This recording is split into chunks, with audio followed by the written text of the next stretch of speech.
নমস্কার, লক্ষ্মীপুর টাইমসের পক্ষ থেকে আপনাদের স্বাগতম। খবর পড়ছি আমি মনামি দাস। লক্ষ্মীপুরের চিরি নদী থেকে জোড়া লাশ উদ্ধার করলো লক্ষ্মীপুর পুলিশ।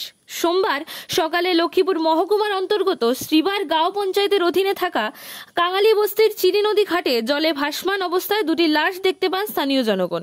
সঙ্গে সঙ্গে স্থানীয় জনগণ লক্ষ্মীপুর পুলিশকে বিষয়টি জানান। খবর পেয়ে ঘটনাস্থলে এসে উপস্থিত হন লক্ষ্মীপুর পুলিশের দল। শিলচর থেকে ডেকে আনা হয় এসডিআরএফ বাহিনীকে। এসডিআরএফ বাহিনীর সহযোগিতায় দুটি মৃতদেহ নদী থেকে তুলে আনতে সক্ষম হয় পুলিশ। পরে মৃতদেহ দুটি ময়নাতদন্তের জন্য শিলচর মেডিকেল কলেজ ও হাসপাতালে পাঠিয়ে দেয় পুলিশ। জয়পুর থানাধীন লেডিয়াচড়া চা বাগানের দিনমজুর অঞ্জনা কল এবং তার স্বামী যজ্ঞু কলের লাশ বলে জানিয়েছে পুলিশ। গত শনিবার কামরাঙ্গা গ্রামের চিরি নদীর ঘাটে স্নান করতে গিয়ে জলে ডুবে নিখোঁজ হন দুজন। শনিবার যজ্ঞু কল এবং তার স্ত্রী অঞ্জনা কল জয়পুর থানাধীন কামরাঙ্গা গ্রামে চিরি নদীর ঘাটে দিনমজুরি কাজ শেষ করে স্নান করতে নেমেছিল। অঞ্জনা কল হঠাৎ করে পা পিছলে নদীতে পড়ে তলিয়ে যান। অঞ্জনা কল তলিয়ে যাওয়া দেখে তার স্বামী যজ্ঞু কল নদীতে নেমে স্ত্রীকে বাঁচাবার জন্য তিনিও নদীর জলে প্রবল স্রোতের মধ্যে নামলে তিনিও তলিয়ে যান।